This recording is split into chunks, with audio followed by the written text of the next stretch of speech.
Part 3.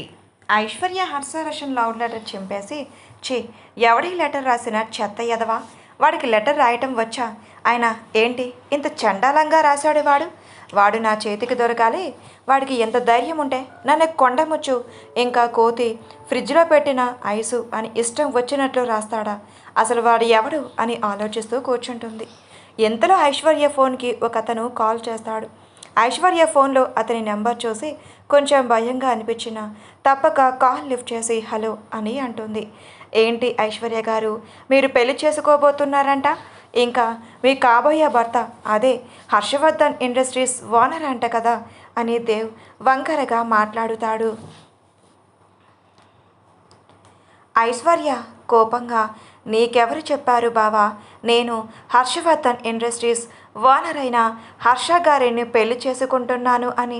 నేను మీకు చెప్పానా? అసలు ఆయన ఎవరో కూడా నాకు తెలియదు. నేను ఎంతవరకు ఆయన ఫేస్ కూడా చూడలేదు. మరి ఎందుకు నాకు కాల్ చేసి మీరు అలా మాట్లాడుతూ ఉన్నారు అని ఐశ్వర్య అడుగుతుంది. దేవ్ కోపంగా, చూడు ఐశ్వర్య, నువ్వు ఆ హర్ష అనే కాదు, ఇంకెవరిని పెళ్లి చేసుకున్నా వాడి చావు నా చేతుల్లోనే. నువ్వు జీవితాంతం ఇలా ఒంటరిగా కుమిలిపోతూ ఉండాలి. నీ ఏడుపు నేను చూడాలి. ఒకవేళ నీ మెడలో ఎవరు తాళి కట్టినా వాళ్ళ చావు చూస్తావు అని దేవ్ వార్నింగ్ ఇవ్వడంతో ఐశ్వర్య తనలో తానే భయపడుతూ, ఆయన నేను ఎవరిని పెళ్లి చేసుకోవాలి అనుకోవట్లేదు. నాకు ప్రేమ, పెళ్ళి వాటి మీద నమ్మకం లేదు బావా. ఇంకోసారి నాకు కాల్ చేయకు అని ఐశ్వర్య కాల్ కట్ చేయబోతుంటే, 1 మినిట్, ఎందుకు అంత తొందర, కాల్ ఎందుకు కట్ చేస్తున్నావు, ఆగు, నీకు ఇంకొక విషయం చెప్పాలి అని దేవ్ అంటాడు. ఐశ్వర్య కోపంగా, ఏం చెప్పాలనుకుంటున్నావో చెప్పు బావా, నా టైం వేస్ట్ చెయ్యకు, నాకు అర్జెంటు వర్క్ ఉంది అని చెప్పడంతో, ఓకే, ఇంకో వారం రోజుల్లో మన పెళ్ళి అని దేవ్ కాల్ చేస్తాడు. ఐశ్వర్యకి భయంగా అనిపించిన దేవ్ ఎందుకు ఇలాంటి నిర్ణయం తీసుకున్నాడు అర్థం కాక, ఆల్రెడీ దేవ్కి పెళ్ళయ్యింది కదా, మరి ఎందుకు నన్ను పెళ్లి చేసుకోవాలి అనుకుంటున్నాడు, అర్జెంటుగా ఈ విషయం అమ్మ వాళ్ళకి చెప్పాలి అని ఫాస్ట్గా ఇంటికి స్టార్ట్ అవుతుంది. ఇంటికి వెళ్ళిన ఐశ్వర్య కంగారుగా జానకి గారి దగ్గరకు వెళ్ళి అమ్మ అమ్మ అని పిలుస్తుంది. జానకి గారు ఏదో పనిలో ఉండి చెప్పరా అని అంటుంటే ఐశ్వర్య ఏడుస్తూ అమ్మ అది బావా అని తడబడుతూ చెబుతూ ఆగిపోతుంది. జానకి గారు కంగారుగా, ఏమైందిరా, వాడు ఏమన్నాడు, నీ దగ్గరికి వచ్చాడా, నిన్నేమైనా చేశాడా అని జానకి గారు భయపడుతూ అడుగుతూ ఉంటే, అది వారం రోజుల్లో బావ నన్ను పెళ్లి చేసుకుంటాను అని ఫోన్ చేశాడమ్మా, నాకు భయంగా ఉంది, ఆల్రెడీ అతనికి పెళ్ళి అయిపోయింది కదా అమ్మా, మళ్ళీ ఎందుకు నన్ను పెళ్లి చేసుకోవాలి అనుకోవటం నాకేం అర్థం కావట్లేదమ్మా, నాన్న ఎక్కడా అని ఐశ్వర్య భయపడిపోతూ ఉంటుంది. జానకి గారు ఫస్ట్ కొంచెం భయపడిన తర్వాత హర్ష గుర్తుకు వచ్చి, నీకేం భయం లేదమ్మా, అంతా నాన్న చూసుకుంటారు, నువ్వేం భయపడకు, నేను నాన్నగారికి చెప్తాను, నువ్వు ఎలాంటి కంగారు పెట్టుకోకు, వాడు నీ నీడను కూడా తాకలేడు, నిన్ను ఎలా పెళ్లి చేసుకుంటాడు అది కూడా నాన్న చూసుకుంటాడులే, నువ్వు వెళ్ళి ఫ్రెష్ అయి రాపో, నీకు స్నాక్స్ పెడతాను అని జానకి గారు అసలు ఆ విషయాన్ని పట్టించుకోనట్లుగా చెప్తారు. ఐశ్వర్య రూమ్లోకి వెళ్ళడం గమనించిన జానకి గారు వెంటనే వాసు గారికి కాల్ చేసి జరిగిన విషయం మొత్తం ఆయనకి చెప్తారు. వాసు గారు హర్షకి కాల్ చేసి దేవ్ ఇలా ఐశ్వర్యకి కాల్ చేసి బెదిరించాడు అని చెప్పడంతో, ఓకే అంకుల్, మీరేం భయపడకండి, నేను చూసుకుంటాను, వాడు కనీసం ఐశ్వర్య కాలు గోటికి కూడా తాకలేడు అని హర్ష చెప్పడంతో వాసు గారు ఊపిరి పీల్చుకుంటారు. ఐశ్వర్య రూమ్లోకి వెళ్ళి దేవ్ చెప్పిన విషయం గురించి ఆలోచిస్తూ అలాగే కూర్చొని ఉంటుంది. అలా తన ఆలోచనల్ని డిస్టర్బ్ చేస్తూ అన్నోన్ నెంబర్ నుంచి కాల్ రావడంతో లిఫ్ట్ చేసి హలో చెప్పండి అని అంటుంది. ఐశ్వర్య వాయిస్ విన్న అతను అనవసరంగా నా వల్ల ఐశ్వర్య ఇబ్బంది పడుతుందేమో అన్నట్టు అనిపించి హలో ఐశ్వర్య అని హర్ష కూల్గా మాట్లాడుతాడు. ఐశ్వర్య మనసుకి ఎందుకో తెలియదు, కానీ హర్ష వాయిస్ విన్నప్పుడు తను అప్పటి వరకు దేవ్ గురించి ఆలోచించిన ఆలోచన మొత్తం మరిచిపోయి తన మనసంతా ప్రశాంతంగా అనిపించి హలో ఎవరు అని అడుగుతుంది. అది సరే కానీ నువ్వు ఎందుకు ఇప్పుడు ఏదో కోల్పోయిన దానిలాగా ఏడుస్తూ కూర్చున్నావు అని హర్ష అడుగుతాడు.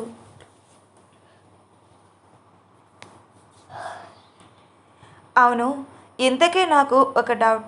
హర్ష వాయిస్ మన ఐశ్వర్య పాప ఎందుకు గుర్తుపట్టలేదు అంటారు? మీకు ఏమన్నా తెలిస్తే నాకు చెప్తారా? అప్పటి వరకు తను ఎలా ఉందో చూసుకున్న ఐశ్వర్య హర్ష అలా అనటంతో తేరుకొని నేనేమీ ఏడవట్లేదు, అయినా నువ్వేదో నా పక్కనే ఉన్నట్టు చెప్తున్నావు, అసలు ఎవరు నువ్వు అని ఐశ్వర్య సీరియస్గా అడుగుతోంది.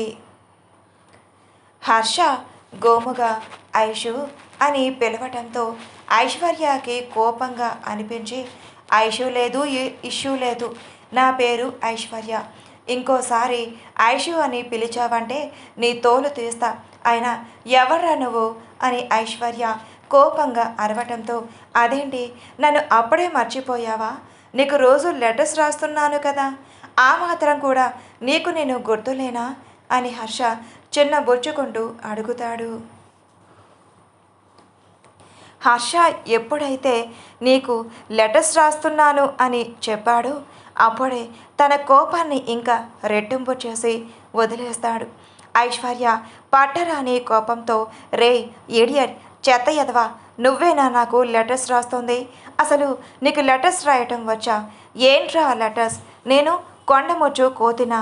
ఇంకా ఏమన్నా నేను ఫ్రిడ్జ్లోకి గడ్డ పోయినదాన్నా? అసలు నీకు లెటర్ రాయటం వచ్చా? పైగా ఏంటి నేను ఎలా ఉన్నా ఐశ్వర్యనే కదా, నువ్వు నన్ను లవ్ చేస్తావా? పైగా నాకు ప్రపోజ్ చేస్తావా? నువ్వు నాకు కనిపించరా, నీ పని చెప్తా అని ఐశ్వర్య సీరియస్గా అరవటంతో హర్ష సిగ్గుపడుతూ చీపో, నీకు మరీ నేనంటే లవ్ ఎక్కువ అని హర్ష అంటాడు. హర్ష మాటలకి ఐశ్వర్య ఇంకా కోపం తెచ్చుకుంటూ ఒరేయ్ నువ్వెక్కడ ఉన్నావో చెప్పరా, నీ పని చెప్తాను అని అంటుంది ఐశ్వర్య. అలా హర్షతో మాట్లాడటం హర్షకి బాగా నచ్చి పోనీలే ఇలా తను నాతో మాట్లాడుతూ ఉంటే నాకు ఎంతో హ్యాపీగా ఉంది, కనీసం వాడు ఉన్నాడు అన్న ఆలోచన కూడా లేకుండా నాతో ఎంత క్యూట్గా గొడవ పడుతుందో నా బుజ్జి బంగారం అని హర్ష మనసులోనే అనుకుంటాడు.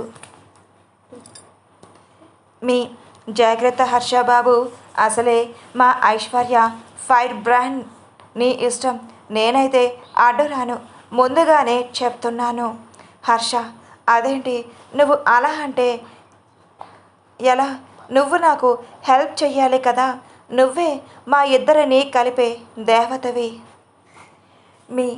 నువ్వలా పొగడకు హర్ష బాబు, ఏదో ఒకటి చేసి నిన్ను ఐశ్వర్యాన్ని కలిపేస్తాలే.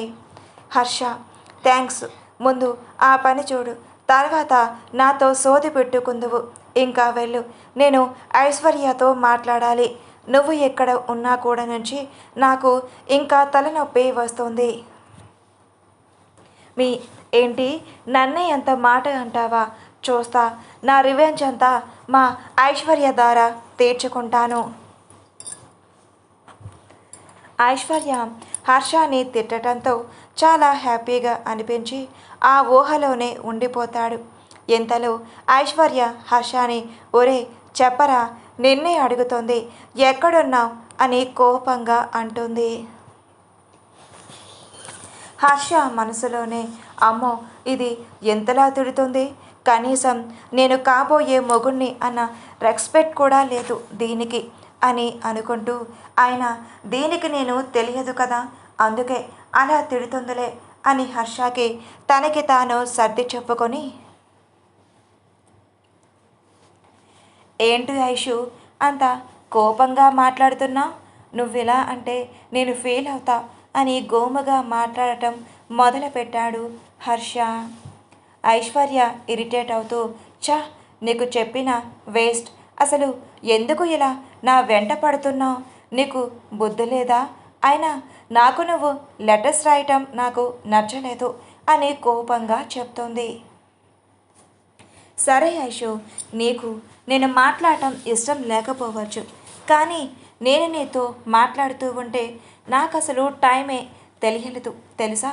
సరే, ఇంతకీ ఏంటి విశేషాలు? భోజనం చేశావా?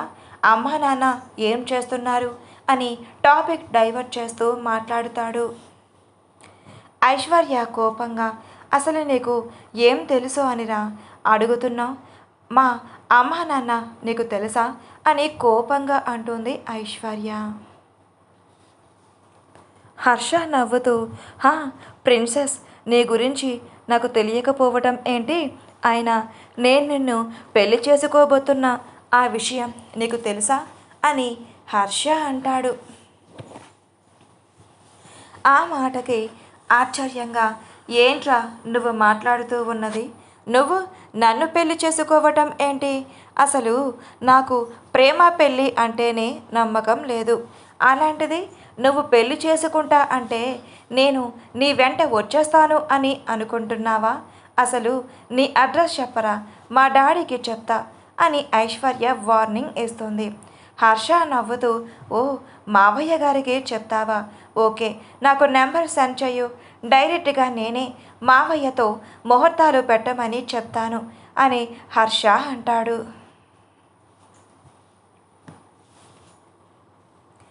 ఐశ్వర్య, చా నీతో మాట్లాడటమే వేస్ట్ అని చెప్పి కాల్ కట్ చేసేస్తుంది ఐశ్వర్య. హర్ష మళ్ళీ కాల్ చేసి, ఏంటి ప్రిన్సెస్ కాల్ కట్ చేసావు అని నవ్వుతూ అడుగుతాడు. ఐశ్వర్య కోపంగా, ఒరే నీకు పుణ్యం ఉంటుంది, నన్ను వదిలేరా అని అంటుంది. ఓకే మై డియర్ ప్రిన్సెస్, నువ్వు తిన్నావా?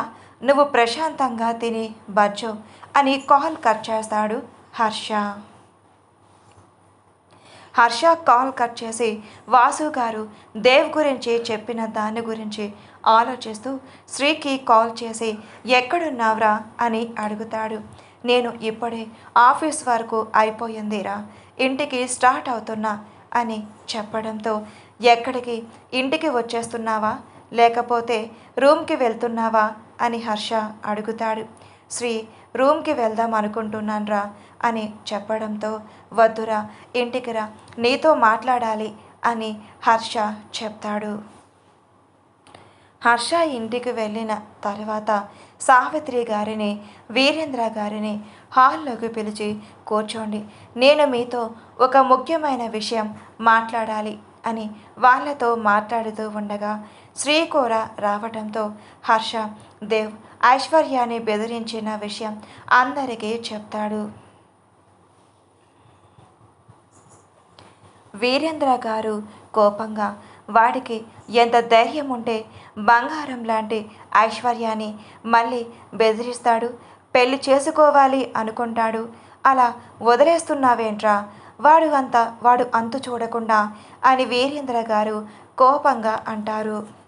సావిత్రి గారు కూడా కోపంగా, నిజం నాన్న, వాడిని ఊరకనే వదిలేయకూడదు, వాడికి ఎంత ధైర్యం ఉంటే మన ఐశ్వర్య జోలికి వస్తాడు అని కోపంగా అంటుంది.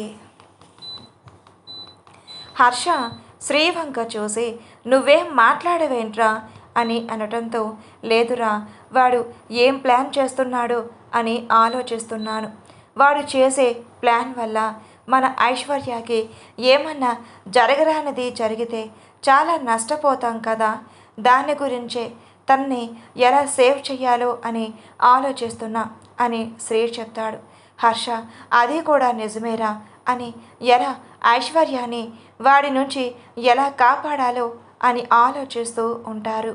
హర్ష, అది కూడా నిజమే, ఇప్పుడు నేను ఐశ్వర్యాన్ని ఎలా కాపాడుకోవాలి అని ఆలోచిస్తూ హర్షకి ఒక ఐడియా రావడంతో వాసు గారికి కాల్ చేసి, అంకుల్ ఇలా చెయ్యండి, నేను మీతో తర్వాత మాట్లాడుతాను అని కాల్ కట్ చేసి శ్రీ వైపు చూస్తాడు. శ్రీ ఒక చిన్నపాటి నవ్వుతో ఓకేరా, ఇంకా బయలుదేరుతాను అని చెప్పడంతో సావిత్రి గారు ఏంట్రా అప్పుడే వెళ్ళిపోతావా, భోజనం చేయవా అని అడుగుతారు. లేదంటే ఇంటికి వెళ్ళి తింటాను అని అంటుంటే నోరు మూసుకొని పద, ఇంకెప్పుడు ఇంటికి వెళ్ళి తింటా, ముందు పద ఇక్కడి నుంచి భోజనం చేద్దాం అని శ్రీని లాక్కొని డైనింగ్ టేబుల్ దగ్గరకు వెళ్తారు. వాసు గారు హర్ష చెప్పిన దాని గురించి ఆలోచిస్తూ ఉంటారు. ఇంతలో జానకి గారు వాసు గారు దగ్గరికి వచ్చి ఏవండి అని ఏదో చెప్పబోయే అంతలో పర్వాలేదు జానకి, చెప్పు, పర్వాలేదు, నువ్వేం ఆలోచించకు అని వాసు గారు అంటారు. అది మన ఐశ్వర్యకి ఎలాంటి ప్రమాదం జరగదు కదా, ఆ దేవ్ మన అమ్మాయిని ఏం చెయ్యడు కదా, నాకు ఎందుకో భయంగా ఉంది అండి అని జానకి గారు అంటారు. వాసు గారు జానకి గారి భుజం మీద చెయ్య వేసి నువ్వు ఏం కంగారు పడుకో జానకి, హర్ష అంతా చూసుకుంటాడు, పైగా నాకు హర్ష కాల్ చేసి ఒక విషయం చెప్పాడు, నేను దాని గురించే ఆలోచిస్తున్నాను అని హర్ష చెప్పిందంతా జానకి గారికి చెప్తుంది. నిజంగానా అని అప్పటి వరకు భయంగా అనిపించిన జానకి గారు కొంచెం స్థిమితపడి పోనీలేండి, ఎప్పటికైనా మన ఐశ్వర్యకి మంచి రోజులు వచ్చాయి అని ప్రశాంతంగా నిద్రపోతుంది. వాసు గారు హర్ష చెప్పిన విషయం గుర్తు తెచ్చుకుంటూ ఎవరికో కాల్ చేసి విషయం చెప్పగానే ఓకే సార్, మేము రేపు మార్నింగ్ కల్లా అక్కడ ఉంటాం అని అవతల వైపు ఉన్న అతను కాల్ కట్ చేస్తాడు. హర్షకి ఎంతకీ నిద్ర పట్టక ఐశ్వర్యకి ఏదైనా లెటర్ రాద్దాము అని ఆలోచిస్తూ నిన్న లెటర్లో ఏముందో నాకు తెలియదు, కానీ ఐశ్వర్య మాత్రం చాలా సీరియస్ అయ్యింది, అయితే నేను తనని ఇబ్బంది పెట్టినట్టు ఉన్నాను, ఈరోజైనా మంచిగా రాయాలి అని ఐశ్వర్య గురించి తలుచుకుంటూ ఒక ప్రేమ ఉత్తరం ఐశ్వర్యకి రాస్తాడు. ఐశ్వర్య హర్షతో గొడవపడి అసలు దేవ్ గురించి ఆలోచనలే తన ఊహకు కూడా రాకుండా ప్రశాంతంగా నిద్రపోతుంది. ఆ నెక్స్ట్ డే మార్నింగ్ ఐశ్వర్య ఫాస్ట్గా రెడీ అయ్యి ఆఫీస్కి వెళ్దాము అని కిందకి వచ్చేటప్పటికల్లా హాల్లో చాలామంది జనాలు కనిపించడంతో అక్కడే వాసు గారు కూడా ఉంటారు. ఐశ్వర్య వాసు దగ్గరకు వెళ్ళి నాన్న మీరు ఆఫీస్కి రారా, చాలా టైం అవుతుంది కదా అని అంటుంటే లేదురా నువ్వు వెళ్ళు, నేను ఒక 1 అవర్లో బయలుదేరుతాను అని చెప్తారు. ఓకే నాన్న, నేను ఆఫీస్కి వెళ్తాను, బాయ్ నాన్న అని చెప్పేసి వెళ్తూ ఉన్న ఐశ్వర్యాని ఐషు ఒక్క నిమిషం రా, వీళ్ళు మన తాతయ్య ఊర్లో వర్క్ చేస్తున్నారు, అమ్మవారి జాతర కోసం డబ్బులు అడగటానికి వచ్చారు, మీ చేతుల మీదుగా వాళ్ళకి డబ్బులు ఇవ్వు అని చెప్పడంతో ఐశ్వర్య చేతుల మీదుగా వాళ్ళకి డబ్బులు ఇచ్చి ఐశ్వర్యాని అక్కడి నుంచి పంపించేశారు. ఐశ్వర్య అక్కడ నుంచి వెళ్ళిపోవటం చూసిన వాసు గారు మీకు తెలుసు కదా, మీకు అర్థమయ్యిందిగా నేనేం చెప్పానో, మీరు ఇక నుంచి ఐశ్వర్యాన్ని జాగ్రత్తగా తనకి తెలియకుండా తనని మీరు కాపాడుతూ ఉండాలి, ఇదొక్కటే మీరు నాకు చెయ్యాల్సింది అని వాసు గారు చెప్పారు. వాళ్ళు అయ్యో వాసు అన్న మా గురించి నీకు తెలియదా, మీరు ఎన్ని రోజులు మా ఊరి గురించి మా గురించి ఎన్నో మంచి చేశారు, అలాంటిది మీ బిడ్డకు ఆపద అంటే మేమెందుకు చూస్తూ ఊరుకుంటాము, మేము కూడా మా బిడ్డలాగే మీ బిడ్డను కాపాడుతూ ఉంటాము, ఐశ్వర్య అమ్మ ఇక నుంచి మా బిడ్డ కూడా అని ఆ ఊరి వాళ్ళు చెప్పేసి ఐశ్వర్యకి తెలియకుండా కొంతమంది ఐశ్వర్య వెనకే ఫాలో అవుతారు, మరికొంతమంది ఊరిలో జరగవలసిన జాతర కోసం అక్కడి నుంచి ఊరు బయలుదేరి వెళ్ళిపోతారు. ఐశ్వర్య కారులో కూర్చొని బాబాయ్ ఇంకా కారు పోని అని అంటుంటే అమ్మ ఇదిగో నీకు లెటర్ అని డ్రైవర్ బాబాయ్ ఐశ్వర్యకి లెటర్ ఇస్తాడు.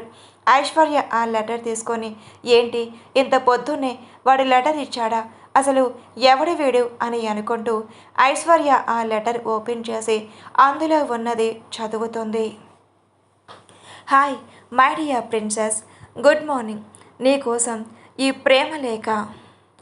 నీ ప్రతి సంతోషంలో నేను తోడు ఉంటాను. లేదు తెలియదు, కానీ నువ్వు ఏడ్చిన బాధపడిన ప్రతిసారి నాకు 100 సార్లు మరణించాలని అనిపిస్తుంది. నువ్వు నన్ను ప్రేమించకపోవచ్చు, నేను అంటే నీకు ఇష్టం లేకపోవచ్చు, కానీ నువ్వు మాత్రం నా ప్రాణం. నువ్వు లేకుండా ఈ జీవితం నాకు శూన్యమైన నేను ఇలా ఉన్నానంటే దానికి కారణం కూడా నువ్వే. ఎందుకంటే నేను తలుచుకొని క్షణం లేదు, నువ్వు గుర్తుకు రాని నిమిషం లేదు. నా ప్రేమ నువ్వు అర్థం చేసుకుంటావు అని ఆశిస్తూ ఇట్లు నీ ప్రియసకుడు. ఐశ్వర్యకి ప్రతిసారి హర్ష ఇచ్చే లెటర్లో తనని కామెడీగా ఆట పట్టిస్తున్నట్టు ఉంటుంది, కానీ ఈసారి లెటర్లో కొంచెం ఎమోషనల్గా అనిపించింది. ఐశ్వర్యకి కూడా కొంచెం కనెక్ట్ అవుతుంది. ఐశ్వర్య ఆ లెటర్ చదివేసి బ్యాగ్లో పెట్టుకుంటుంది. ఇంతలో తనకి ఫోన్ రావడంతో లిఫ్ట్ చేసి హలో ఎవరు అని అంటుంది. ఏంటి ప్రిన్సెస్, అప్పుడే నన్ను మర్చిపోయావా? నిన్నే కదా నేను నీతో మాట్లాడింది. పైగా ఈరోజు మార్నింగ్ కూడా నీకు లెటర్ పంపించాను, చదివావా అని హర్ష నవ్వుతూ అడుగుతాడు. ఐశ్వర్య, నేను ఏ లెటర్ చదవలేదు, నాకే లెటర్ రాలేదు. నువ్వేమన్నా లెటర్ రాసావా? అయినా నేను ఏ లెటర్ చూడలేదు అని ఐశ్వర్య నవ్వుతూ చెప్తుంది. హర్ష ఆశ్చర్యంగా అదేంటి, నేను మార్నింగ్ కదా నేను లెటర్ పంపించాను, తనకి ఇవ్వలేదు అంటుంది ఏంటి అని ఆలోచిస్తూ ఉంటాడు. ఐశ్వర్య ఇంతలో హలో మాట్లాడరేంటి, ఎవరు మీరు అని అంటుంటే హర్ష సరే నేను ఎవరో తెలుసుకోవాలని ఉందా అని అంటాడు. ఐశ్వర్య నాకేం అవసరం లేదు, నువ్వు ఎవరైతే నాకేంటి, అయినా నీ గురించి నేనెందుకు తెలుసుకోవాలి అని ఐశ్వర్య కాల్ కట్ చేసేస్తుంది. హర్ష నవ్వుకుంటూ నాకు తెలిసే నువ్వు లెటర్ చదివే ఉంటావులే, అందుకే నువ్వు ఇలా మాట్లాడుతూ ఉన్నావు, లేకపోతే ఎప్పుడు సీరియస్గా చిర్రుగుర్రులాడుతూ ఉంటావు అని హర్ష అనుకుంటాడు. ఇంతలో శ్రీ అక్కడికి వచ్చి ఎరా ఆఫీస్కి వెళ్ళే ఉద్దేశం లేదా అని అడుగుతాడు. ఎందుకు లేదురా, ఉంది, మా మేడంతో టార్చర్ ఉంటుందిగా, వెళ్ళాలి అని ఫాస్ట్గా రెడీ అయ్యి సావిత్రి గారికి వీరేంద్ర గారికి చెప్పేసి తను ఆఫీస్కి స్టార్ట్ అవుతాడు. హర్ష వెళ్ళేటప్పటికే ఐశ్వర్య తన క్యాబిన్లో వర్క్ చేసుకుంటూ ఆలోచిస్తూ ఉంటుంది. అసలు ఎవరికి తను నాకెందుకు లెటర్స్ పంపిస్తున్నాడు, అతను నేను ఎలా కనిపెట్టాలి అని ఆలోచిస్తూ ఉంటుంది. అంతలో హర్ష మే కమిన్ మేడం అని పిలవటంతో కమింగ్. ఏంటి హర్ష గారు ఈరోజు లేటుగా వచ్చారు అని అంటుంటే హర్ష టైం చూస్తూ లేదు మేడం నేను కరెక్ట్గానే 9కి వచ్చాను అని హర్ష చెప్తాడు. ఐశ్వర్య టైం చూసుకొని అంటే నేనే తొందరగా వచ్చేసానా, సరే మీరు వెళ్ళి వర్క్ చేసుకోండి అని ఐశ్వర్య హర్షని అక్కడి నుంచి పంపించేస్తుంది. ఐశ్వర్య హర్ష ఆలోచనలతో సరిగ్గా వర్క్ చేయకుండా అలాగే ఉంటుంది. ఇంతలో తనకి దేహు నుంచి కాల్ రావటంతో వణుకుతూనే లిఫ్ట్ చేసి హలో అంటుంది. ఏంటి మరదల పిల్ల, ఏం చేస్తున్నావు, రెడీనా పెళ్ళికి అని దేవ్ అంటాడు. నీకు పెళ్ళయింది కదా బావా, బాబు కూడా ఉన్నాడు, ఎందుకు మళ్ళీ నా జీవితంలోకి రావాలి అనుకుంటున్నావు? ఒకసారి నిన్ను ప్రేమించి మోసపోయాను, రెండోసారి నేను ఆ తప్పు చెయ్యాలి అనుకోవట్లేదు బావా, ప్లీజ్ నువ్వు నా జీవితంలోకి రాకు అని ఐశ్వర్య దేవుని అడుగుతుంది. దేవ్ సైడ్ స్మైల్తో ఏంటి ఐశ్వర్య ఎక్కువ మాట్లాడుతూ ఉన్నావు, మీ అమ్మా నాన్న ప్రాణాలతో ఉండకూడదు అని అనుకుంటున్నావా ఏంటి? నీకు తెలుసు నేను ఎంత డేంజరస్సో అని, అనవసరంగా నాతో పెట్టుకోకు, నోరు మూసుకొని నేను చెప్పిన అడ్రస్కి రా, లేదంటే మీ నాన్న తెలుసు కదా, అదేలే నాకు మేనమామ, అతన్ని ఈ భూమి మీద లేకుండా చేస్తాను అని దేవ్ వార్నింగ్ ఇస్తాడు. ఐశ్వర్య కంగారుగా, ప్లీజ్ బావా, మా నాన్నని ఏమీ చెయ్యకు, కావాలంటే నేను ఎక్కడికి రమ్మంటే అక్కడికి వస్తాను, ప్లీజ్ బావా, మా నాన్నని ఏమీ చెయ్యకు అని ఐశ్వర్య ఏడుస్తూ చెప్తుంది.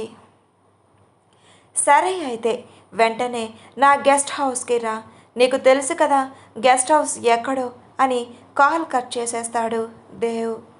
ఐశ్వర్య ఫాస్ట్గా బయటికి వచ్చి బాబాయ్ కార్తీ అని అంటుంటే మళ్ళీ దేవ్ కాల్ చేసి నీ కార్లో కాదు వేరే క్యాబ్ బుక్ చేసుకొనిరా అని చెప్తాడు.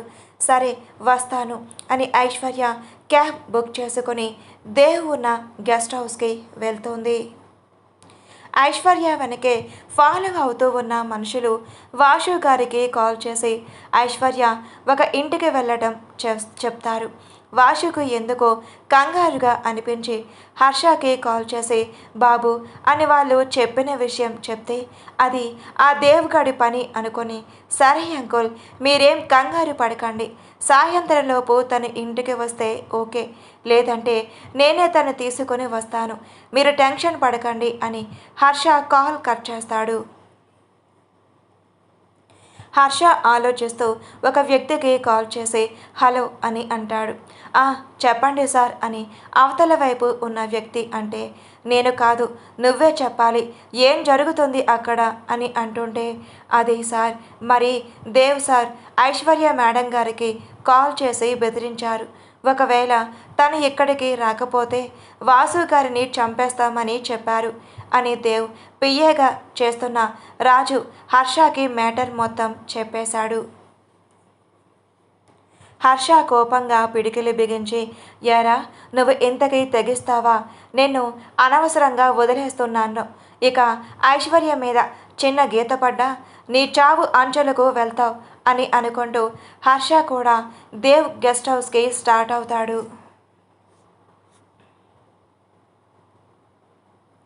ఐశ్వర్య లోపలికి వెళ్ళి ఒక్కటే బెక్కుబెక్కుమంటూ ఉంటే అప్పుడే స్టెప్స్ దిగి వస్తున్న దేవ్ ఐశ్వర్య వంక చూసి వచ్చేసావా, సరే వెళ్ళి తొందరగా రెడీ అవ్వు, మనము ఈ నైట్ ఇక్కడి నుంచి వేరే కంట్రీకి వెళ్ళిపోతున్నాము అని దేవ్ చెప్పడంతో ప్లీజ్ బావా ఒకసారి ఆలోచించు, నీకు కావ్య బాబు ఉన్నారు కదా, ఎందుకు మళ్ళీ నా జీవితంలోకి రావాలనుకుంటున్నావు, ప్లీజ్ నేను ఇక్కడి నుంచి వెళ్ళిపోతాను, మా నాన్నని ఏమీ చెయ్యకు బావా అని ఐశ్వర్య ఏడుస్తూ అడుగుతుంది.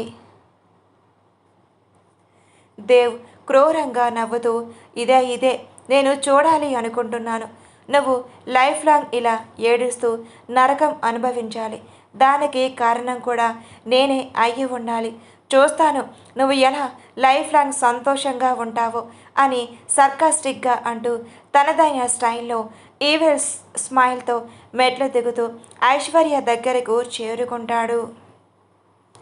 ఐశ్వర్య ఏడుస్తూ ప్లీజ్ బావా నువ్వు మా నాన్నని ఏమీ చేయకు ప్లీజ్ అని ఏడుస్తూ ఉంటుంది. ఆయన నిన్ను పెళ్లి చేసుకోవటంలో ఏముంటుందే చెప్పు, నేను నిన్ను ఒకసారి యూజ్ చేసుకొని వదిలేస్తే అప్పుడు ఉంటుంది అసలైన మజా, నిన్ను ఎవరు పెళ్లి చేసుకోరు, నీకు వెనకాల ఆ హర్షగాడి సపోర్ట్ బాగా ఉంది కదా అని పొగరగా అంటాడు.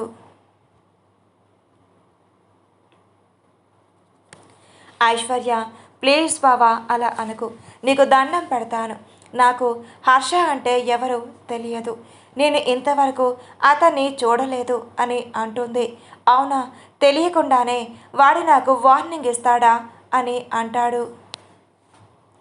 ఐశ్వర్య ఇంకా సహనం నశించి కోపంగా ఏంటి బావా మీకు మధ్య జరిగిన గొడవలో నన్ను లాగుతున్నావు, అసలు అతను ఎవరో కూడా నాకు తెలియదు అంటే ఎందుకు నన్ను పదే విసిగిస్తూ ఉన్నావు, అయినా నేను ఇక్కడికి మా నాన్నని కాపాడుకోవడం కోసమే వచ్చాను, ఈ విధంగా నాకు అనవసరం అని అంటుంది. మీ నాన్న కాపాడుకోవాలా, అయితే పద రూమ్కి అని ఐశ్వర్య చెయ్య పట్టుకొని లాక్కు వెళ్ళాడు. ఐశ్వర్య దేవ్ దగ్గర నుంచి విడిపించుకుంటూ ఉంటుంది.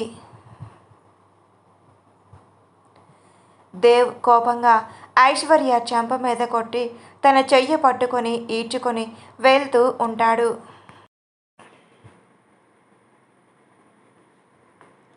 అంతలో అక్కడికి వచ్చిన హర్ష కోపంగా దేవ్ దగ్గరకు వెళ్ళి ఐశ్వర్య చెయ్యి విడిపించి విసురుగా దేవుని పక్కకు నెట్టేస్తాడు.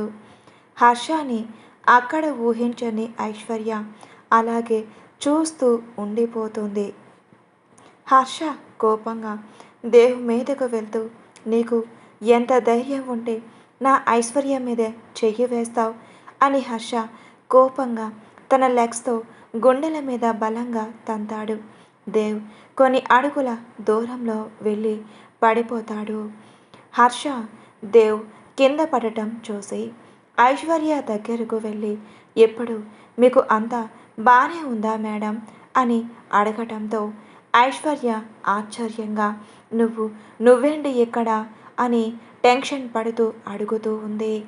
దేవ్ కోపంగా పైకి లేచి, అబ్బబ్బబ్బా ఎంత నటిస్తున్నావే, వీడే హర్ష అని నీకు తెలియదా అని అంటాడు. ఐశ్వర్య ఆశ్చర్యంగా హర్ష వైపు చూసి అలాగే నిలబడిపోతుంది. హర్ష ఐశ్వర్య వైపు చూసి ఏం మాట్లాడకుండా సైలెంట్గా ఉండటంతో ఇద్దరు వాళ్ళని అలా చూడటం నచ్చక పక్కనే ఉన్న ఫ్లవర్స్ వాస్ తీసుకొని హర్ష మీదకు వస్తాడు. ఐశ్వర్య దేవ్ రావటం గమనించి హర్షని పక్కకు నెడుతుంది. హర్షకి తగలవలసిన దెబ్బ ఐశ్వర్య తలకి బలంగా తగులుతుంది. దేవ్ కొట్టిన దెబ్బకి ఐశ్వర్య అక్కడికక్కడే స్పృహ కోల్పోతుంది. అది చూసిన హర్ష కోపంగా ప్రళయకాల రుద్రులా దేవుని ఇష్టం వచ్చినట్లు కొడుతూ ఉంటాడు. హర్షకి ఎంతకి కోపం చల్లారక దేవుని చావబాది అలాగే అక్కడ వదిలేసి ఫాస్ట్గా ఐశ్వర్య దగ్గరకు పరిగెత్తుకుంటూ వెళ్తాడు. హర్ష దేవ్ ఉన్న కోపం ఎంతకి చల్లారక వాడిని అక్కడే వదిలేసి ఐశ్వర్యాని ఎత్తుకొని హాస్పిటల్కి స్టార్ట్ అవుతాడు. హర్ష కార్లో ఉన్నప్పుడే హాస్పిటల్కి కాల్ చేసి డాక్టర్స్కి చెప్పడంతో వాళ్ళు హర్ష కోసం ఎదురు చూస్తూ ఉంటారు. ఇంతలో హర్ష ఐశ్వర్యాని లేపుతూ, ప్లీజ్ ఐశ్వర్య, ఒక్కసారి కళ్ళు తెరువు అని ఏడుస్తూ బ్రతిమిలాడుతూ ఉంటాడు. ఆయన ఎంతకి ఐశ్వర్య కళ్ళు తెరవని ఐశ్వర్యాని చూసిన హర్షకి దేహం మీద విపరీతమైన కోపం వస్తూ ఉంటుంది. ఐశ్వర్యాని హాస్పిటల్కి ఫాస్ట్గా తీసుకొని వెళ్తాడు. అప్పటికే అక్కడ అందరూ వీళ్ళ కోసం ఎదురు చూస్తూ ఉంటారు. ఆ హాస్పిటల్లో హర్ష కారు ఆపడమే డాక్టర్స్ అందరూ రియాక్ట్ అయ్యి ఐశ్వర్యాని ఐసీయూకి తీసుకొని వెళ్తారు. కొన్ని నిమిషాలకు ఐశ్వర్యాని చెక్ చేసిన డాక్టర్ బయటకు వచ్చి 24 అవర్స్ గడిస్తే కానీ ఏమీ చెప్పలేము అని డాక్టర్స్ చెప్తారు. హర్ష అక్కడే ఒక చైర్లో కూలబడి కూర్చొని ఉండిపోతాడు. ఇంతలో శ్రీ హర్ష ఎక్కడ ఉన్నదో తెలుసుకొని హర్ష దగ్గరికి వచ్చి, ఏమైందిరా అని హర్ష భుజం మీద చెయ్యి వేస్తాడు. హర్ష శ్రీ వైపు చూసి ఏం మాట్లాడకుండా అలాగే ఉండిపోతాడు. శ్రీ హర్షని కదిపి, ఏమైందిరా, ఎందుకు అలా ఉన్నావు, ఐశ్వర్యకి ఎలా ఉంది అని హర్షని కదపటంతో హర్ష పెద్దగా ఏడుస్తూ శ్రీని హత్తుకొని, 24 గంటలు గడిస్తే కానీ ఏమీ చెప్పలేమన్నారా, నాకు ఐశ్వర్య లేకపోతే నేను బ్రతకలేనురా అని శ్రీ హత్తుకొని ఏడుస్తాడు అతడు. శ్రీ హర్ష భుజం మీద తడుతూ, నువ్వేం భయపడకురా, మన ఐశ్వర్యకి ఏమీ కాదు, తనకి అంతా సెట్ అయిపోతుంది, నువ్వేం కంగారు పడకు, ఇంతకీ అంకుల్ వాళ్ళకి చెప్పావా అని శ్రీ అంటుంటే, లేదురా, నేను ఎవరికీ చెప్పలేదు అని హర్ష అంటాడు. శ్రీ హర్ష దగ్గర ఫోన్ తీసుకొని వాసు గారికి కాల్ చేస్తాడు. అలాగే వీరేంద్ర గారికి కూడా కాల్ చేసి విషయం చెప్తాడు. వీరేంద్ర గారు సావిత్రి గారికి చెప్పడంతో ఆవిడ ఏడుస్తూ వెంటనే బయలుదేరండి, హాస్పిటల్కి వెళ్దాం అని వీరేంద్ర గారిని తీసుకొని హాస్పిటల్కి స్టార్ట్ అవుతుంది. వాసు గారు జానకి గారికి ఈ విషయం ఎలా చెప్పాలో అర్థం కాక ఆలోచిస్తూ ఉంటాడు. అంతలో జానకి గారు వాసు గారు దగ్గరికి వచ్చి, ఏమయ్యిందండి అంత డల్గా ఉన్నారు అని అంటుంటే, అది మన అమ్మాయికి యాక్సిడెంట్ అయ్యిందంట, హాస్పిటల్లో ఉంది అని వాసు గారు కంగారుగా చెప్తారు. జానకి గారు ఏడుస్తూ, మనం వెంటనే హాస్పిటల్కి వెళ్దాం పదండి, మీరేంటి ఇంకా ఇలాగే ఉన్నారు అని అంటుంటే, ఏం లేదు పద హాస్పిటల్కి వెళ్దాము అని జానకి గారిని తీసుకొని హాస్పిటల్కి స్టార్ట్ అవుతారు. కొంచెం సేపటికి అలా అందరూ అక్కడికి వచ్చేశారు. హర్ష దగ్గరే నిలబడి హర్షకి ధైర్యం చెబుతూ ఉంటారు వాళ్ళు అందరూ.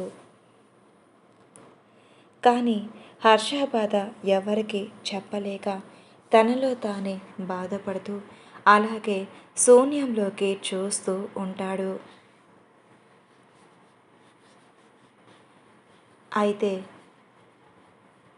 మరో రూమ్లో ఐశ్వర్యకి ఎంత ట్రీట్మెంట్ చేసినా తను దేనికి రెస్పాండ్ కాకపోవడంతో డాక్టర్ కంగారుగా బయటకు వచ్చి హర్ష గారిని రూమ్లోకి తీసుకువచ్చి జరిగిన విషయం చెప్తారు. హర్ష అలా జరగడానికి వీల్లేదు, తను ఎలా అయినా బ్రతకాలి, లేదంటే నేనేం చేస్తానో కూడా తెలియదు అని డాక్టర్కి వార్నింగ్ ఇస్తాడు. డాక్టర్ కొంచెం భయపడిపోయి, సార్ నేను చెప్పేది అర్థం చేసుకోండి, మేడం ట్రీట్మెంట్కి రెస్పాండ్ అవ్వట్లేదు, మేమేం చేస్తాము, మా ప్రయత్నం మేము చేస్తాం, ఇంకా దేవుడి దయ అని డాక్టర్స్ చేతులు ఎత్తేస్తారు.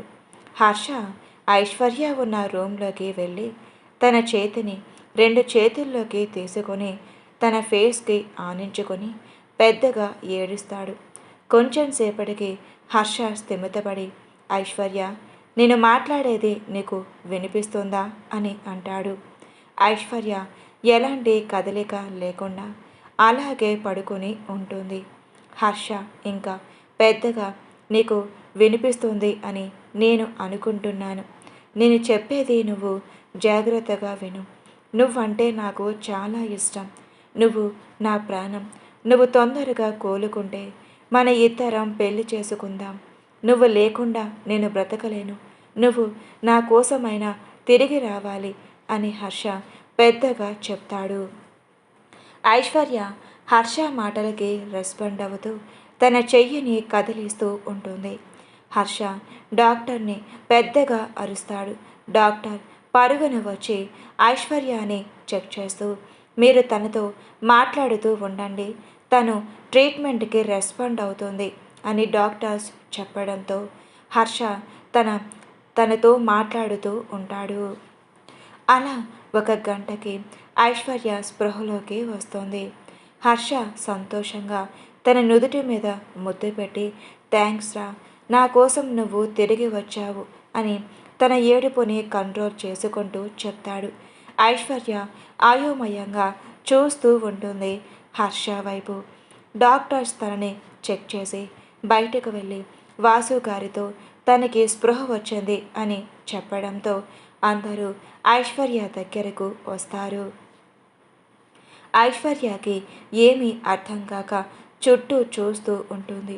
వాసు గారు దగ్గరకు వెళ్ళి తన చెంప మీద చెయ్యి వేసి ప్రేమగా నిమురుతూ ఉంటారు. ఐశ్వర్య వాసు గారి వైపు చూసి ఎవరు మీరు అన్నట్టుగా అడుగుతుంది. వాసు గారికి ఏమీ అర్థం కాక డాక్టర్ని పిలుస్తారు. డాక్టర్ ఐశ్వర్యాని చెక్ చేసి, మీరు కొంచెం సేపు తనని చూసి నా దగ్గరకు రండి, నేను మీతో మాట్లాడాలి అని డాక్టర్ చెప్పేసి తన క్యాబిన్లోకి వెళ్ళిపోతాడు. శ్రీ కూడా ఐశ్వర్యకి ఏమయ్యింది, మీ నాన్నని ఎందుకు నువ్వు గుర్తుపట్టలేదు అని కంగారుగా అడుగుతాడు. ఐశ్వర్య హర్ష చేతిని గట్టిగా పట్టుకొని, వీళ్ళు ఎవరో నాకు తెలియదు, నాకు ఇక్కడ ఉండాలంటే భయంగా ఉంది. ప్లీజ్ మీరు నన్ను ఎక్కడికైనా తీసుకువెళ్ళండి అని హర్ష చెయ్యి పట్టుకుని ఏడుస్తూ చెప్తుంది ఐశ్వర్య. ఐశ్వర్య మాటలకు హర్షకి ఏమీ అర్థం కాక, ఏమైంది హర్షు, అంతా బానే ఉందా అని అడుగుతాడు. ఐశ్వర్య, నాకు బాగా తలనొప్పిగా ఉందండి అని తన తలనొప్పి భరించలేక ఏడుస్తూ చెప్తుంది.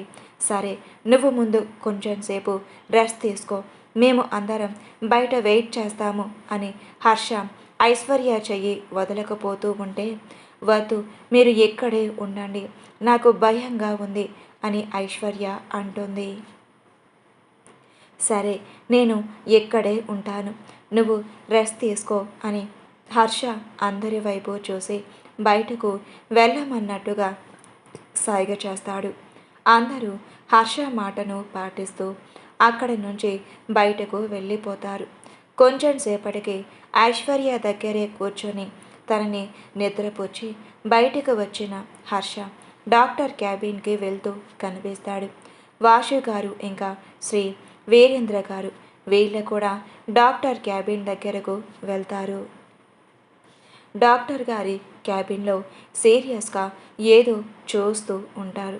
హర్ష రావటం గమనించి డాక్టర్ గారు హర్ష వైపు తిరిగి, ఓకే మిస్టర్ హర్ష, నేను చెప్పేది మీరు గుర్తుపెట్టుకోండి. తన తలకి బలంగా దెబ్బ తగలటం వల్ల తను చాలా వాటికి మెమొరీ లాస్ అయ్యింది. తన తలకి దెబ్బ తగిలిన చివరి క్షణాల్లో ఎవరినైతే చూసిందే వాళ్ళు మాత్రమే తనకి గుర్తు ఉంటారు. మీరు ఐశ్వర్యాన్ని జాగ్రత్తగా చూసుకోవాలి అని డాక్టర్ చెప్తాడు. వాసు గారు కంగారుగా, అదేంటి డాక్టర్, తను నా కూతురు కదా, మరి తను నన్ను కూడా మర్చిపోయిందా అని డాక్టర్ని అడుగుతాడు. డాక్టర్ వాసు గారి వైపు చూసి, ఇది అందరికీ ఇలా జరగదు, నోటికో కూటుకో ఎవరో ఒకరికి ఇలా జరుగుతుంది. అది మన ఐశ్వర్యకి అయ్యింది.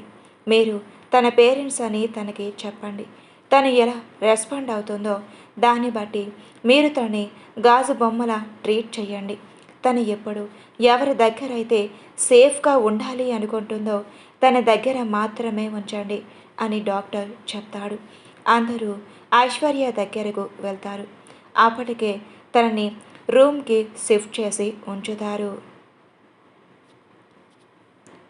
అది విఐపి రూమ్ కాబట్టి అక్కడ ఉన్న వాళ్ళందరూ ఒకసారి ఐశ్వర్యాన్ని చూసి మళ్ళీ బయటికి వచ్చేస్తారు. హర్ష బయటికి వచ్చి, మీరు అందరూ ఇక్కడి నుంచి ఇంటికి వెళ్ళిపోండి, నేను తనని చూసుకుంటాను అని హర్ష చెప్తాడు. వాసు గారు ఇంకా జానకి గారు బాధగా, మేము ఎక్కడే ఉంటాము అని అంటారు. హర్ష జానకి గారి దగ్గరకు వెళ్ళి, ఆంటీ, మీ బాధను నేను అర్థం చేసుకోగలను. ఐశ్వర్య మిమ్మల్ని గుర్తుపట్టి అమ్మ అని పిలిస్తే మీరు తనని ఇలా ఏడుస్తూ చూస్తారా? మీరు తనని నవ్వుతూ చూడాలి, అంతేకాని మీరు ఇలా ఏడ్చి తనకి ఇంకా ఇబ్బంది అవుతుంది. మీరు అర్థం చేసుకోండి, ఇంటికి వెళ్ళి ఫ్రెష్ అయి రండి అని హర్ష వాళ్ళకి సర్ది చెప్పి అక్కడ నుంచి పంపించేస్తాడు. వీరేంద్ర గారికి కూడా సావిత్రి గారిని తీసుకొని ఇంటికి తీసుకువెళ్ళమని చెప్పి హర్ష అక్కడే చైర్లో కూర్చొని ఆలోచిస్తూ ఉంటాడు. శ్రీ హర్ష భుజం మీద చెయ్యి వేసి, ఏమైందిరా అని అడుగుతాడు. హర్ష దేవుతో జరిగిన గొడవ మొత్తం చెప్తాడు. వాడు ఇలా ఎలా చేశాడ్రా, అసలు వాడు మనిషేనా, ఒక ఆడపిల్ల జీవితం నాశనం చెయ్యాలి అనుకుంటాడా అని శ్రీ కూడా కోపంగా అంటాడు. వాడి గురించి నువ్వు ఐశ్వర్య దగ్గర మాట్లాడొద్దు, వాడిని ఎలా చంపాలో నాకు బాగా తెలుసు, నువ్వు ఇంటికి వెళ్ళురా అని హర్ష అంటాడు. శ్రీ కోపంగా హర్ష వైపు చూసి, ఏంట్రా ఎక్కువ చేస్తున్నావు, నేను నీతో ఉండటం నీకు ఇష్టం లేదా అని అంటాడు. హర్ష అంత బాధలో కూడా చిన్నగా నవ్వి శ్రీ వైపు చూసి, ఎందుకురా నేనంటే నీకు అంత ఇష్టం అని అడుగుతాడు. శ్రీ హర్ష వైపు చూసి, అది ఇష్టమా, చిచి కాదు, నువ్వంటే నాకు అసలు ఇష్టం లేదు. నేను ఓన్లీ నా లైఫ్ పార్ట్నర్నే తప్ప నేను ఎవరిని లవ్ చేయను అని అంటాడు శ్రీ. హర్ష కోపంగా ఒక చూపు చూడటంతో, సరే నువ్వు ఇక్కడే ఉండు, నేనే బయటకు వెళ్ళి ఫుడ్ ఏమన్నా తీసుకొని వస్తాను అని శ్రీ బయటకు వెళ్తాడు. శ్రీ హాస్పిటల్కి దగ్గరలోనే ఒక మంచి హోటల్లో ఫుడ్ తీసుకొని బయటికి వస్తూ ఉండగా తనకి ఎదురుగా ఒక అమ్మాయి వస్తుంది. శ్రీ అది ఏమీ పట్టించుకోకుండా ఫాస్ట్గా నడుస్తూ వస్తాడు. ఆ అమ్మాయి కూడా ఫోన్ చూసుకుంటూ ఫాస్ట్గా వచ్చి శ్రీకి తగులుతూ ఉంది.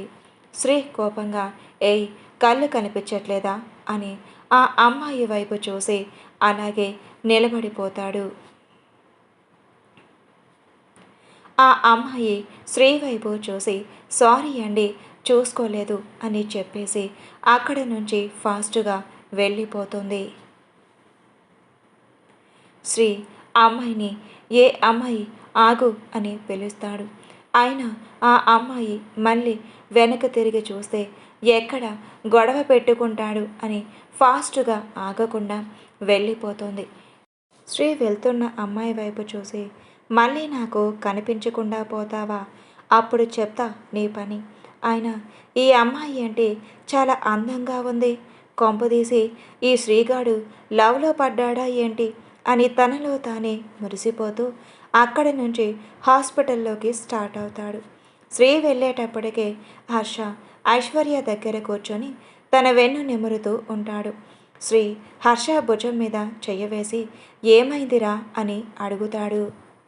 హర్ష శ్రీ వైపు చూసి, అది నువ్వు భోజనం తేవటానికి హోటల్కి వెళ్ళావు కదా, అప్పుడు నేను బయట కూర్చొని ఫోన్ మాట్లాడుతూ ఉన్నాను. అంతలో ఐశ్వర్య పెద్ద పెద్దగా అరుస్తూ ఉంది. ఏంటా అని వచ్చి చూస్తే తను అక్కడికి వచ్చిన నర్స్ని చూసి భయంగా అరుస్తూ ఉంది అని హర్ష చెప్తాడు. శ్రీ హర్ష దగ్గరే కూర్చొని, నువ్వు కొన్ని రోజులు ఐశ్వర్య దగ్గరే ఉండు, లేదంటే తనని మన ఇంటికి తీసుకొని వెళ్ళు. ఎందుకంటే ప్రెజెంట్ ఇప్పుడు ఐశ్వర్య అంకుల్ వాళ్ళని కూడా గుర్తుపట్టే స్టేజ్లో లేదు కదా, అందుకు. హర్ష మార్నింగ్ అంకుల్ వాళ్ళతో మాట్లాడాక ఆలోచిద్దాం అని శ్రీ తీసుకువచ్చిన ఫుడ్ని ఐశ్వర్యకి తినిపిస్తాడు. ఐశ్వర్య నేను తినను అని చిన్న పిల్లలాగా మారం చేస్తూ ఉంటుంది. హర్ష నువ్వు తినకపోతే నేను నీతో మాట్లాడను అని అంటాడు. ఐశ్వర్య నాతో మాట్లాడకపోతే పో, నీతో పచ్చి అని అంటుంది. హర్ష నవ్వుతూ, సరే మాట్లాడతా, కానీ నువ్వు తింటే నీకు మంచి గిఫ్ట్ ఇస్తా అని అంటాడు. ఐశ్వర్య ఆశ్చర్యంగా, ఏంటా గిఫ్టు అని అంటుంది. ఇప్పుడు నువ్వు ఈ ఫుడ్ మొత్తం తిను, నేను రేపు నీకు ఆ గిఫ్ట్ ఏంటో చెప్తాను అని అంటాడు హర్ష. ఐశ్వర్య సరే నువ్వే తినిపించు అని అంటుంది. హర్ష నవ్వుతూ ఐశ్వర్యకి పూర్తి తినిపిస్తూ ఉంటాడు. శ్రీ వాళ్ళ ఇద్దరికి తెలియకుండా ఫోన్లో ఫొటోసు తీస్తాడు. ఈ ఫొటోస్ మీకు తర్వాత చూపిస్తాను, ఇప్పుడు అప్పుడే చూపించను.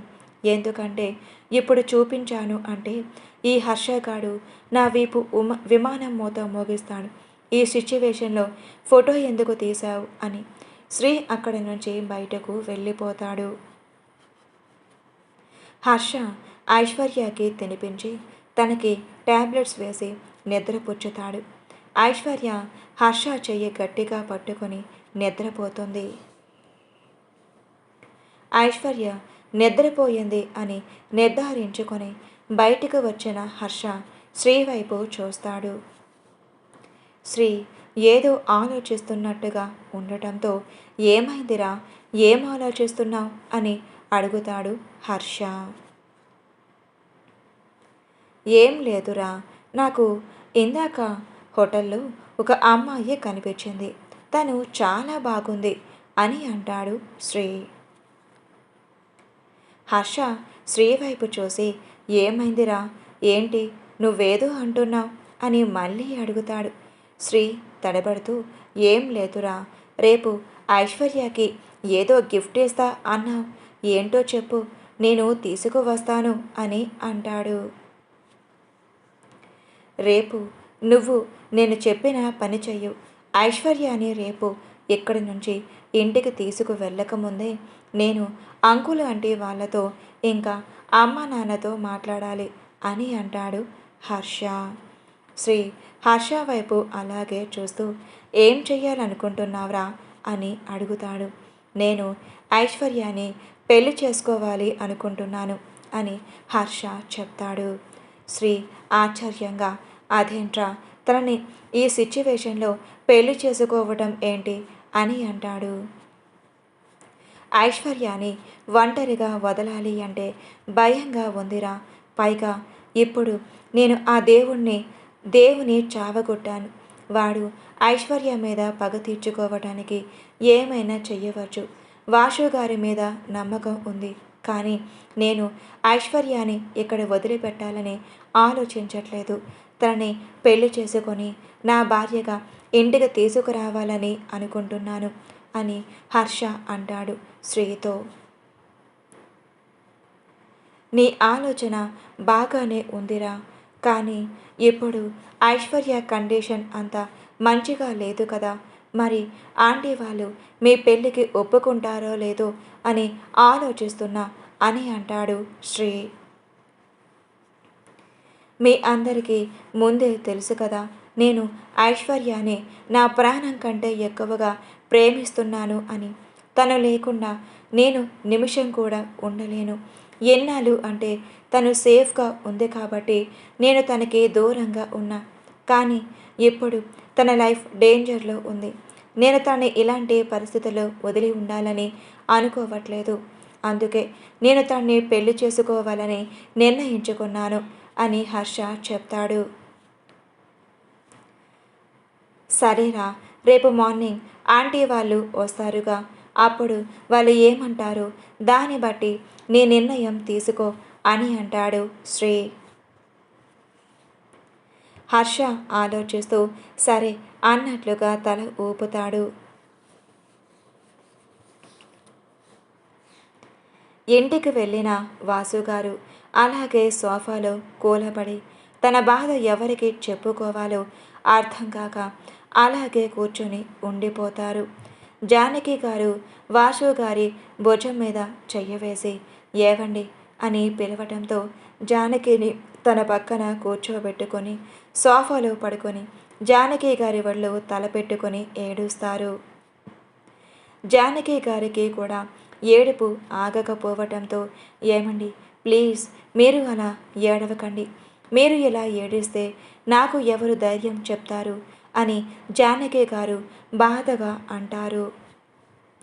వాసు గారు కొంచెం స్థిమితపడి ఎంతో గారాభంగా అల్లారు ముద్దుగా పెంచుకున్నాను నా కూతురని, నా చెల్లెల కొడుకే ఇలా చేస్తాడు అని నేను ఎలా జీర్ణించుకోవాలో నాకు అర్థం కావట్లేదు అని బాధగా అంటాడు. అప్పుడే అక్కడికి వచ్చిన పెద్దవాళ్ళందరూ ఆ మాటలు విని ఏమైందిరా ఐశ్వర్యకి అని అడుగుతారు. వాసు గారు కోపంగా ఏమయ్యింది, మీ మనవడు చేసిన ఘనకార్యం ఈరోజు నా బిడ్డ ప్రాణాల మీదకు తీసుకువచ్చింది. ఈరోజు అది మతి స్థిమితం లేక ఒక పిచ్చిదానిలా హాస్పిటల్లో పడింది అని వాసు గారు కోపంగా అరుస్తారు ఆ పెద్దవాళ్ళ మీద. జానకి గారు బాధగా వాసు గారి వైపు చూసి ప్లీజ్ అండి మీరు కొంచెం కూల్ అవ్వండి, అయినా ఇందులో మావయ్య వాళ్ళు తప్పు ఏముంది అని జానకి గారు వాసు గారికి సర్ది చెప్తారు.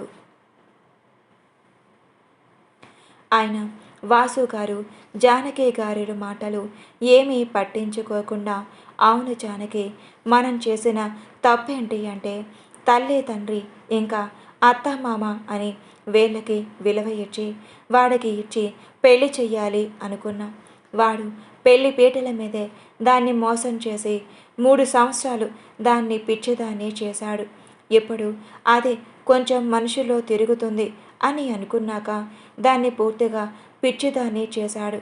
అంతా వీడి వల్లే అని, వేళ్ళ వల్లే అని వాసుగారు అంటారు. అక్కడ ఉన్న పెద్దవాళ్ళు కూడా ఏం మాట్లాడలేక వాళ్ళు కూడా బాధపడుతూ అలాగే ఉండిపోతారు. వాసుగారు కోపంగా, అసలు మీ వల్లే ఇలా జరిగింది. మీరు దాని మనసులో ఆశలు రేపి వాడి మీద ప్రేమ కలిగేలా చేశారు. వాడేమో దాన్ని ప్రేమించినట్టుగా నటించి ఆస్తి కోసం తన జీవితాన్ని నాశనం చెయ్యాలి అనుకున్నాడు. అంతా మీ వల్లే అని వాసుగారు అంటారు. ఆస్తి వల్ల కాదు, దాని మీద పంతంతో గుర్తుపెట్టుకోండి. పెద్దవాళ్ళే మాట్లాడకుండా అలాగే బాధపడుతూ, మేం చేసిన తప్పుకి మమ్మల్ని క్షమించరా, దానికి కారణంగా మా చిట్టి తల్లి ఇన్ని కష్టాలు పడుతుంది అని మేము కలలో కూడా అనుకోలేదు అని వాళ్ళు అంటారు. చాలు ఆపండి నాన్న, మీరు చెప్పిన మాటలు ఇంకా ఆపండి. మీ మాటలు నమ్మడానికి నేను ఆ పిచ్చిదాన్ని కాదు. అసలు దాని జీవితం ఎటు మారుతుందో కూడా అర్థం కావటం లేదు అని వాసుగారు బాధగా అక్కడే సోఫాలో కూలబడి ఉండిపోతారు. జానకి గారు వాసుగారిని వాదారుస్తూ, ఊరుకోండి, మనమేం చేస్తాం అని జానకి గారు ఏడుస్తూ, అంతా దాని తలరాత, దాని జీవితమే ఇలా అయ్యింది అని ఆవిడ కూడా ఏడుస్తూ ఉంటే, వాసుగారిని వాదార్చే వాళ్ళు ఎవరు ఉండరు అని అలా అంటుంది.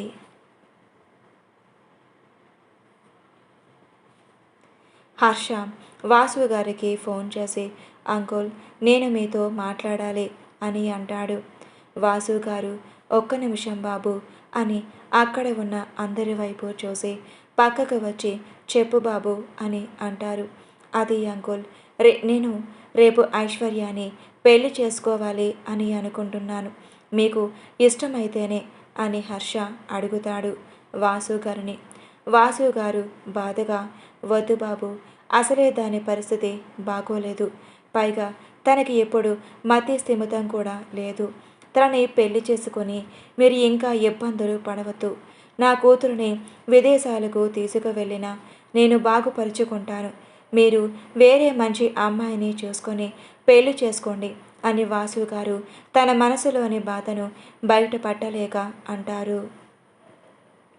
హర్ష కోపంగా, ఏం మాట్లాడుతున్నారు అంకుల్ మీరు? నేను ఐశ్వర్యాన్ని తప్ప ఎవరిని ప్రేమించట్లేదు. అవసరమైతే జీవితాంతం తన కోసం ఎలాగే ఉంటాను. కానీ నా జీవితంలోకి వేరే అమ్మాయిని నేను ఆహ్వానించలేను. తను లేకపోతే నేను ఉన్నా లేనట్టే అని హర్ష అంటాడు. సరే బాబు, మరి నీ ఇష్టం. నువ్వు నా కూతురికి మంచి జీవితాన్ని ఇస్తాను అంటే నేను ఎలా కాదంటాను? అలా కాదనేవాడు అసలు తండ్రే కాడు. మరి మీ అమ్మ నాన్న ఈ పెళ్ళికి ఒప్పుకుంటారా అని వాసు గారు కంగారుగా అడుగుతారు. చూడండి అంకుల్, మీరు కంగారు పడకండి. మా అమ్మ నాన్నని ఒప్పించే పూర్తి బాధ్యత నాది. అలాగే రేపు తనని డిశ్చార్జ్ చేశాక నేను డైరెక్ట్గా మా ఇంటికే తీసుకువెళ్ళాలి అనుకుంటున్నాను. ఎందుకంటే ఐశ్వర్యాన్ని నేను ఎక్కడ ఒంటరిగా వదలాలని అనుకోవట్లేదు. మీరు కూడా వచ్చి మా ఇంట్లోనే ఉండండి అని హర్ష అంటాడు. పర్వాలేదు బాబు, మేము అప్పుడప్పుడు వస్తూ ఉంటాము. నా కూతురు జాగ్రత్తగా ఉంటే నాకు అదే చాలు. అంతకు మించి నాకు ఏమీ అవసరం లేదు. ఆ దుర్మార్గుడి నుంచి నా కూతురుని కాపాడండి. అంతకు మించి నాకు ఇంకేమీ అవసరం లేదు అని వాసు గారు అంటారు. సరే అంకుల్, రేపు కాల్ చేస్తాను. ముందు మీరు ఏదైనా తిని రెస్ట్ తీసుకోండి అని హర్ష కాల్ కట్ చేసేస్తాడు. కాల్ కట్ చేసిన హర్ష శ్రీ వైపు చూసి, ఏమైందిరా? మొన్నటిదాకా వెళ్ళు, నేను ఐశ్వర్యాన్ని పెళ్లి చేసుకుంటాను అంటే ఎంతో సంతోషించిన తన తల్లి తండ్రి ఈరోజు ఎందుకు ఇంత బాధపడుతున్నారు అని శ్రీని ప్రశ్నిస్తాడు హర్ష. శ్రీకి ఏ సమాధానం చెప్పాలో అర్థం కాక హర్ష వైపు చూసి, సరేరా, ముందు అంకుల్ ఆంటీకి కాల్ చేయి, వాళ్ళు ఏమంటారు దాన్ని బట్టి ఆలోచిద్దాం అని అంటాడు. హర్ష ఆలోచించడం ఏం లేదురా, ఎవరు వద్దు అన్నా కాదన్నా నేను మాత్రం ఐశ్వర్యాన్ని పెళ్లి చేసుకుంటాను అని హర్ష బలంగా తన నిర్ణయాన్ని చెప్తాడు. సరేరా, ముందు కాల్ చెయ్యు అని శ్రీ అంటుంటే హర్ష చేసేదేమీ లేక వీరేంద్ర గారికి కాల్ చేస్తాడు. వీరేంద్ర గారు కాల్ లిఫ్ట్ చేసి, చెప్పు హర్ష అని అనటంతో, అదే నాన్న, రేపు ఐశ్వర్యాన్ని డిశ్చార్జ్ చేశాక నేను తనని పెళ్లి చేసుకోవాలని అనుకుంటున్నాను, మీరు ఏమంటారు అని అడుగుతాడు హర్ష. వీరేంద్ర గారికి ఏం చెప్పాలో అర్థం కాక ఆలోచిస్తూ అలాగే ఉండిపోతారు. ఇంతలో సావిత్రి గారు ఫోన్ తీసుకొని, ఏం మాట్లాడుతున్నావురా నువ్వు, తనని పెళ్లి చేసుకోవటం ఏంటి, తన సిచ్యువేషన్ ఎలా ఉందో తెలుసు కదా, అసలే మతి స్థిమితం లేదు, ఏ టైంలో ఎలా ప్రవర్తిస్తుందో కూడా తెలియదు, పైగా తన మీద వాళ్ళ బావ పగపట్టి ఉన్నాడు, వాడు నీకు ఏదైనా హాని చేస్తే మా పరిస్థితి ఏంటి అని సావిత్రి గారు కోపంగా అడుగుతారు.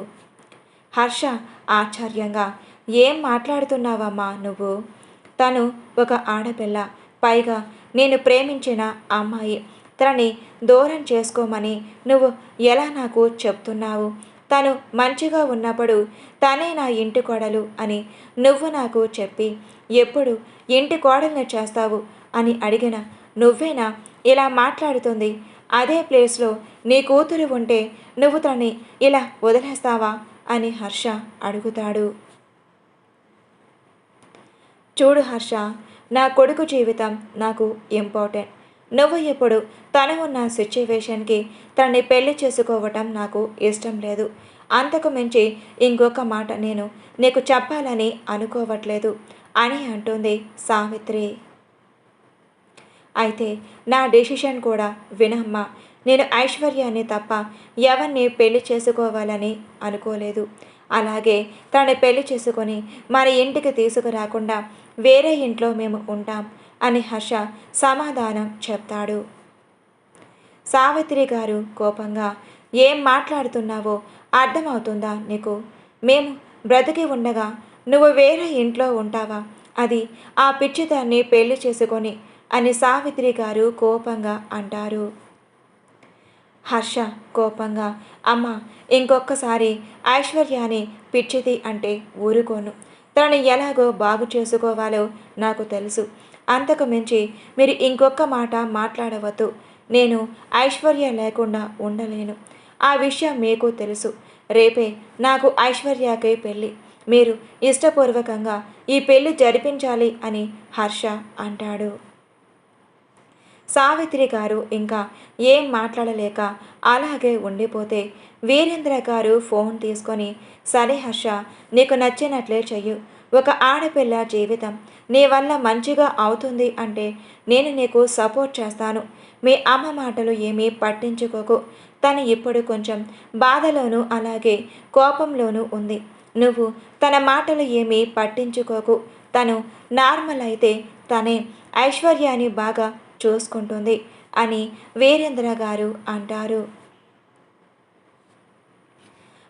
సరే నాన్న, మీరు రేపు మార్నింగ్ టెంపుల్కి రండి, నేను ఐశ్వర్యాన్ని తీసుకొని టెంపుల్కి వచ్చేస్తాను అని హర్ష చెప్పి కాల్ కట్ చేసి శ్రీ వైపు చూస్తాడు.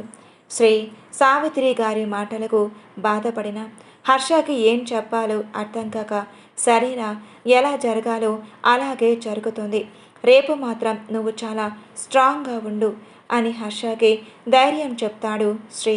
Please like and subscribe for more videos. Story ఎలా ఉందో కామెంట్లో తెలియజేయండి.